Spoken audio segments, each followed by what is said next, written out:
مولانا شہزاد احمد کے بیانات کے لیے مولانا صاحب کے آفیشیل چینل مولانا شہزاد آفیشیل کو سبسکرائب کریں۔ نہ کہ اس دنیا کو مزین اور خوبصورت کرنے کے لیے۔ آج ہم اس دنیا کو خوبصورت بنانے کے لیے، اس کو سنوارنے کے لیے اس آخرت کی زندگی کو برباد اور تباہ کر رہے ہیں۔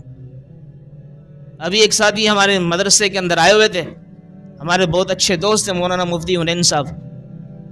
تو کچھ ساتھیوں کی عجیب کارگزاری سنانے لگے کہ یار ایسے سے فلاں شخص نام نہیں لے رہے تھے بغیر نام کے، کہ وہ سودی معاملات میں بڑے پھنسے ہوئے ہیں۔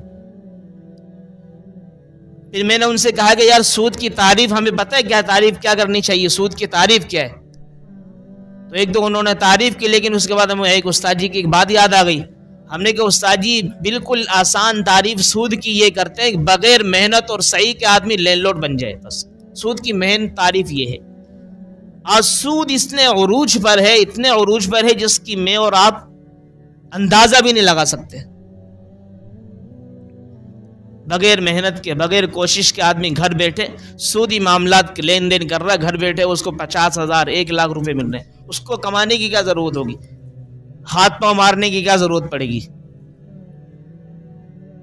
اور آپ کے سامنے ایک دفعہ میں نے بتایا بھی تھا، اللہ کے رسول نے فرمایا، غالباً ترمذی شریف کے اندر روایت ہے یا مسلم کے اندر ہے، اللہ کبھی ویسی معاف فرمائے، کہ جو بندہ سودی لین دین کرتا ہے یا سودی کاروبار کرتا ہے، اس کا کم سے کم جو چھوٹے سے چھوٹا جو گناہ ہے وہ کیا ہے؟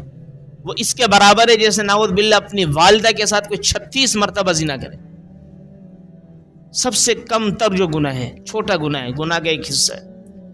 اور بڑے سے بڑا گناہ کیا ہے؟ فَإِن لَمْ تَفْعَلُوا فَأْذَنُوا بِحَرْبٍ مِّنَ اللَّهِ وَرَسُولِهِ۔ بڑے سے بڑا گناہ ہے کہ وہ اللہ اور اس کے رسول سے اعلان جنگ کر رہا ہے۔ تو پتہ کیا چلا؟ مسلمان نہیں اس سے نکل گیا، وہ اسلام سے نکل گیا ہے۔ مسلمان کبھی اعلان جنگ کر سکتے ہیں اللہ اور اس کے رسول سے؟ تو میرے عزیزو یہ عجیب معاملات چل رہے ہیں۔ بتایا رہا ہے کہ دنیا کو خوبصورت بنانے کے لیے، دنیا کے حسن اور جمال میں پھنسنے کے بعد آخرت کو بھلا بیٹھا ہے۔ دنیا کی زیب و زینت، دنیا کی خوبصورتی، دنیا کا حسن، دنیا کا اچھا، اس کو ایسا لگ رہا ہے کہ بس یہی ہے، اس کے بعد کچھ بھی نہیں ہے۔